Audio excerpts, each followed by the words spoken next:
नमस्कार, मी किरण Palkar. Crime diary news चॅनलमध्ये आपले स्वागत आहे. पाहूयात आजच्या ताज्या बातम्या.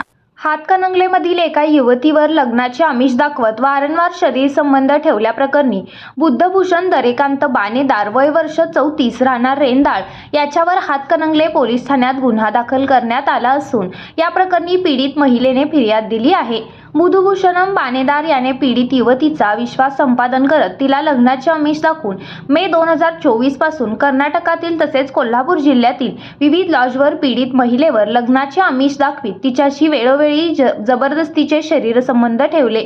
नात्याला 2 वर्ष उलटून गेल्यानंतर पीडित युवतीने लग्नाची वारंवार विचारणा केली असता बाणेदार यांनी उडवाउडवीची उत्तरे देण्यास सुरुवात केली. त्यामुळे मानसिक तणावाखाली आलेल्या पीडितेने अखेर धैर्य एकवटून हातकणंगले पोलीस ठाण्यात धाव घेऊन तक्रार नोंदवली. तिच्या तक्रारीवरून तात्काळ बुद्धभूषणम दरेकांत बाणेदार वय वर्ष 34 राहणार रेंदाळ याच्यावर गुन्हा दाखल करण्यात आला आहे. तर या प्रकारामुळे परिसरात खळबळ उडाली असून आरोपीने लग्नाचे प्रलोभन देऊन केलेले फसवणूक व जबरदस्तीच्या कृत्याची गंभीर दखल घेत पोलिसांनी घेतली आहे. पुढील तपासात आरोपीने आणखी कोणी महिलांना अशाच प्रकारे फसवले आहे का याचा शोध घेण्याची शक्यता पोलिसांकडून व्यक्त होत आहे. तर या प्रकरणी पुढील तपास महिला सहाय्यक पोलीस निरीक्षक यादव या करीत आहेत.